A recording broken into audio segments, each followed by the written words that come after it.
మీ business ఏదైనా మీ ఊర్లో promotion చేయాలంటే అది సుమన్ టీవీతోనే సాధ్యం. ఇప్పుడే సంప్రదించండి. ఆవులు ఉచితంగా రెండవ దశ పంపిణీ కార్యక్రమాన్ని ఈ రోజు తమ చేతిలో మొదలు పెడదామనే ఉద్దేశంతో మేము ఇక్కడ రైతులందరినీ కూడా ఎలిజిబుల్ ఉన్న రైతులందరూ కూడా ఎంపిక చేసి వారికి ఈ రోజు ఇక్కడ పిలవడం జరిగింది సార్. తర్వాత ఇక్కడ వచ్చిన రైతులందరూ కూడా తెలంగాణ రాష్ట్రంలో ఉన్న వివిధ జిల్లాల నుంచి వచ్చారు. మన వేములవాడ నియోజకవర్గం నుంచి కూడా చాలా మంది రైతులు వచ్చారు సార్. వాళ్ళందరూ కూడా తమ చేతుల మీదుగా వాళ్ళకి ఉచితంగా రాజన్న ప్రసాదం లాగా రాజన్న కోడలు కూడా వారికి అందజేయవలసిందిగా మనం చేస్తున్నాం సార్. ఈ కార్యక్రమానికి వచ్చిన రైతులకి అలాగే ప్రజాప్రతినిధులకి తర్వాత గవర్నమెంట్ ఆఫీసర్స్ కి అందరికి కూడా స్వాగతం సుస్వాగతం తెలియజేసుకుంటున్నాను. ఎంత భక్తితో మీరు ఉన్నారు అంతే శ్రద్ధతోటి వారిని జాగ్రత్తగా కాపాడుకోవాల్సిందిగా మనం చేస్తున్నాము. మీరు తీసుకెళ్లే కోడలు ఎవరికి అమ్మరాదు. తర్వాత ఏ రకంగానూ ఎవరికి కూడా అప్పచెప్పకుండా స్వయంగా మీకు వ్యవసాయ పొలంలోనే వాటిని వ్యవసాయ నిమిత్తం మాత్రమే వాడాలి. దాన్ని ఏమాత్రం మీరు మసూలు చేసినట్లుగా లేకపోతే దాన్ని ఇంకో రకంగా ఎవరికైనా నమ్మినట్లుగా తెలిస్తే మీ మీద కఠిన చర్యలు తీసుకోవడానికి కూడా మీ దగ్గర అఫిడవిట్ మీరు తీసుకోవడం జరుగుతుంది. తర్వాత ఎవరైతే ఆ దుర్వినియోగ పరిచయాల పైన కూడా పోలీస్ స్టేషన్ లో ఎఫ్ఐఆర్ కూడా ఫైల్ చేయడం జరుగుతుంది. కాబట్టి ఈ యొక్క రాజన్న కోడెల్ని మీరు ఎంత జాగ్రత్తగా కాపాడుకుంటే మీ యొక్క అభ్యున్నతి కూడా అంతే ప్రాధాన్యత ఇస్తుంది, మీ యొక్క సంసారం కూడా అంతే వృద్ధి చెందుతుందని చెప్పి రాజన్న కూడా ప్రసాదంగానే మాత్రమే భావించాలి తప్ప వేరే రకంగా భావించకూడదు. ఒకవేళ మీరు అది పెంచలేని పరిస్థితిలో లేకపోతే దానికి మేము సరైన ఫీడింగ్ ఇవ్వలేము అనే పరిస్థితిలో వస్తే ఆ యొక్క కోడని మళ్ళీ తీసుకొచ్చి మా గోశాలను అప్పచెప్తే దాని యొక్క పోషణ మేమే చూసుకుంటామని చెప్పి తెలియజేస్తున్నాము. ఈ సందర్భంగా మీకు రైతులకు సరైన సూచనలు ఇవ్వడానికి జిల్లా అగ్రికల్చర్ ఆఫీసర్ గారు వచ్చారు. వారు కూడా 2 సూచనలు ఇస్తారు. మీరు అందరూ కూడా జాగ్రత్తగా సూచనలు పాటించాల్సిందిగా మనం చేస్తున్నాం. పెద్దలు గౌరవనీయులు మన విప్ గారికి, అదేవిధంగా ప్రజాప్రతినిధులకి, అదేవిధంగా ఇక్కడ విచ్చేసిన నా తోటి అధికారులందరికీ, అదేవిధంగా ఇక్కడ విచ్చేసిన రైతు సోదరులందరికీ నా యొక్క నమస్కారాలండి. గోవులు అనేవి రైతులకి చాలా చాలా ముఖ్యమండి. ఇప్పుడు ఉన్న పరిస్థితుల్లో ముఖ్యంగా విచక్షణ రహితంగా పురుగు మందులు అదే విధంగా రసాయనిక ఎరువులు వాడుతున్నారు రైతు సోదరులందరూ. మన తాత ముత్తాతల కాలం నుండి మనము చూస్తున్నది ఏంటి అంటే గో ఆధారిత ఇంట్లో పశువులు పెంచుకొని అదే పశువుల పేడతో వ్యవసాయం చేసేవారు, ఎంతో ఆరోగ్యంగా ఉండేవాళ్ళు ఆ కాలంలో. ఇక రాను రాను మనం ఏంటి పెరుగుతున్న జనాభాకి అనుగుణంగా ఉత్పత్తిని పెంచాలని ఎక్కువగా రైతు సోదరులందరూ రసాయనిక మందులు రసాయనిక ఎరువుల మీద అంటే అవసరం ఉన్నా లేకున్నా కూడా వాడుతున్నారు. నా యొక్క విన్నపం ఏంటంటే రైతు సోదరులందరికీ ప్రతి రైతు కూడా గో ఆధారిత వ్యవసాయము 1 ఎకరమైనా చేస్తే మనం అందరం ఆరోగ్యంగా ఉంటాము. మన సమాజంలో కూడా నలుగురికి మీరు ఆరోగ్యాన్ని పంచి ఇచ్చిన వాళ్ళు అవుతారు. ఒక గోవు ఒక రైతు దగ్గర ఉంటే 1 ఎకరానికి సరిపడా మనకి గోవు నుండి వచ్చే పేడ కానివ్వండి దాన్ని కంపోస్ట్ గా చేస్తాము. అదే విధంగా గోమూత్రం కూడా మనము రసాయనిక మందులు పురుగు మందులు వాడకుండా గోమూత్రంతో కూడా చాలా రకాలైన పంచగావ్యము ఇలాంటివి చేసుకొని మనం చీడపీడలను కూడా నివారించవచ్చు. కాబట్టి రైతు సోదరులందరికీ ఇది చాలా సువర్ణావకాశంగా భావించి మీరు తీసుకెళ్లే గోవులను పవిత్రంగా పెంచుకుంటూ, ఎందుకంటే గోవుని మనం గోమాత అంటాము.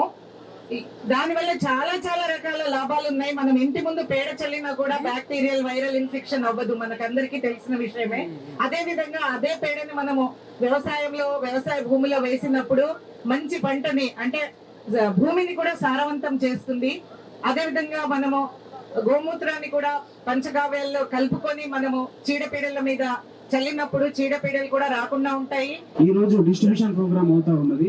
ఈ డిస్ట్రిబ్యూషన్ లో మీకు ఇచ్చిన యానిమల్స్ ని మీ దగ్గర తీసుకెళ్లి ఒక వారం 10 రోజులు జాగ్రత్తగా చూసుకోవాలి. ఎందుకంటే అవి ఇక్కడ గ్రూప్ ఆఫ్ ఒక 100ల సంఖ్యలో ఉన్నాయి కాబట్టి ఇప్పుడు మనం తీసుకెళ్తే 2 ఉంటాయి. సో ఆ 2 దానికి సరి అయినటువంటి నీడలో కట్టేయాలి, దానికి సరి అయినటువంటి మేత పెట్టాలి, సరి అయినటువంటి నీళ్ళు ఇవ్వాలి. ఒక వారం 10 రోజులు దాన్ని ఎటువంటి పనికి వాడకూడదు. ఎందుకంటే అవి మీ ఏరియాలో మీ పొలంలో అక్లమటైజ్ కావాలి, అంటే మీతో కలిసిపోవాలి. అవి దాని ఓనర్స్ మీరని అవి నమ్మాలి. కాబట్టి ఒక 10 నుంచి 15 రోజులు కొంత ఇబ్బంది అవుతుంది. ఇబ్బంది అయినప్పటికీ కూడా వాటిని జాగ్రత్తగా చూసుకోండి. ఏ ఆరోగ్యకరమైన ఇష్యూస్ ఏమొచ్చినా కూడా మాకు ఇన్ఫార్మ్ చేయండి. మేము అన్ని కూడా నటల మందులు వేసి ఉన్నాం, మీరు ఎటువంటి భయం చేయాల్సిన అవసరం లేదు. నా ఫోన్ నెంబర్ రాసుకోండి, 9705192310. మా అన్ని ఇప్పుడు మీరు ఏ మండలంలో పోయినా కూడా మా ఆరోగ్య కేంద్రాలు, ఉప కేంద్రాలు ఉంటాయి, అక్కడ సంబంధించిన స్టాఫ్ ఉంటారు. మీకు ఏ ఇష్యూ వచ్చినా కూడా మాకు ఇన్ఫార్మ్ చేయండి. మేము మీ పొలం వద్దకు వచ్చే మేము ట్రీట్మెంట్ చేస్తాం, ఒకవేళ ఏదైనా ఆరోగ్యంగా ఏదైనా ఇబ్బంది ఉన్నప్పటికీ. Thank you. మరి ఈ రోజు కోళ్ల పంపిణీకి విచ్చేసినటువంటి మన శాసనసభ్యులు, మన ఎమ్మెల్యే ప్రభుత్వ ఆశీర్వాద గారు విచ్చేసినారు. రైతులకు, అదేవిధంగా ఈఓ గారికి, మరి ఎంఆర్ఓ గారికి, వెటనరీ డాక్టర్ గారికి, మేడం గారికి, అందరి మా కాంగ్రెస్ నాయకులకు, మా కౌన్సిలర్లకు, అందరికీ, రైతులకు, రైతు సోదరులు అందరికీ మనవి చెప్పేది ఏంటంటే, ఈ రోజు కోడలు ఉచితంగా ఇస్తున్నారని, మంచిగా సాగాలని, మంచిగా మేపాలని మేము విజ్ఞప్తి చేస్తున్నాం. మీరు తీసుకుపోయి కొంతమంది బేరగాళ్ళకి ఇచ్చుడు కానీ ఏమైనా చేస్తే మన రాజస్వామి ఊరుకున్నాడు, వీళ్ళని సుతా క్షమించడు. ఎందుకంటే రాజస్వామి మనల్ని మంచిగా సలహా చూడాలని మన చుట్టుపక్కల వేమవాడ మండల గ్రామాల రైతు ప్రజలందరికీ కోరుకునేది ఏంటంటే, మన కోడలను తీసుకుపోయి ఇక్కడ 100 కోడల్లో వీటికి మేత సరిగ్గా లేక అవుతున్నాయి కాబట్టి మనం అందరికి ఇస్తే మనం అందరికి కాపాడుకొని వీటిని పెంచుకొని పెద్ద చేసుకొని పని చేసుకోవాలని రైతులందరికీ కోరుతున్నాను. అదే విధంగా రైతులు ఏదైనా బీమా వచ్చినా వెటనరీ డాక్టర్ మన వేమవాడ మండల ఆఫీస్ లో ఉంటాడు, ఆ డాక్టర్ గారి నంబర్ తీసుకొని మీరు వెంటనే సంప్రదించి వాటిని కోడల్ని మంచి చేసుకోవాలి. ఎవరైనా ఇష్టం లేకున్నా కానీ మళ్ళీ తీసుకొచ్చి ఇప్పుడు ఈవో గారు చెప్పినట్టు మళ్ళీ గోశాలకు అప్పచెప్పచ్చు. కానీ మీరు వేరే వాళ్ళకి ఇవ్వడం కానీ వేస్తే మాత్రం ఖచ్చితంగా కేసులు చేస్తున్నారు. ఇప్పుడు దేవస్థానం ఈవో గారు కానీ, మన వెటనరీ డాక్టర్ కానీ, ఎంఆర్ఓ గారు కానీ ఎవరి దృష్టికి వచ్చినా ఎవరు విడిచిపెట్టారు. ఆ తర్వాత మనం బాధపడద్దు రైతులందరం. ఎందుకంటే ఆ కోడలు తీసుకుపోయి చాలా మంచిగా చూసుకోవాలి. ఆ కోడలు అంటే మన ఇంట్లో మన ఒక చిన్న పిల్లల లెక్క చూసుకుంటేనే అవి పెద్దగా అవుతాయి. ఆ తర్వాత మనకు పని చేసి పెడతాయని రైతులందరికీ తల వంచి ధన్యవాదాలు చెప్తున్నాను. మంచిగా మేత వేసి నీళ్లు పెట్టి రావడం అనేది జరుగుతుంది. అది చిన్నప్పటి నుంచి కూడా చూస్తున్నా. రైతులకు ఆ ప్రేమ ఉన్నది, పశువులమైన ప్రేమ ఏదైతే ఉందో అది దాన్ని తీసి వెలకట్టలేనిది, అందులో ఏమాత్రం అనుమానం లేదు. కానీ అక్కడక్కడ ఒకరిద్దరు ఇలాంటివి చేయకుండా ఉండడానికి కోసమే పదే అందరం చెప్పేటువంటి ప్రయత్నం చేస్తున్నామని మాట ఈ సందర్భంగా మీ అందరికీ తెలియజేస్తూ రైతు అందరికీ కూడా ఈ సందర్భంగా నమస్కారం తెలియజేస్తా ఉన్నా. ఎవరు ఆందోళన చేద్దరు. ఈ రోజు కొత్త వాళ్ళు వచ్చినా మీరు దరఖాస్తు ఇచ్చుకోండి. సంవత్సరం లోపల అందరికీ మా దగ్గర ఇంకెన్ని ఎంత ఇస్తుంది, 2200 అప్లికేషన్లు. 2000 ఆనాడు మనం 1500 మందికి రైతులకు కోడలు ఇచ్చినప్పుడు 2200 దరఖాస్తులకి అదనంగా ఉంటే ఈ రోజు 400 ఇవ్వతాయి, అంటే ఇంకా 1800. ఈ విధంగా నాకు తెలిసిన మటుకు 3 నెలలకు ఒకసారంటే ఈ సంవత్సరం లోపల మొత్తం మంది కూడా రావడానికి అవకాశం ఉంటుంది.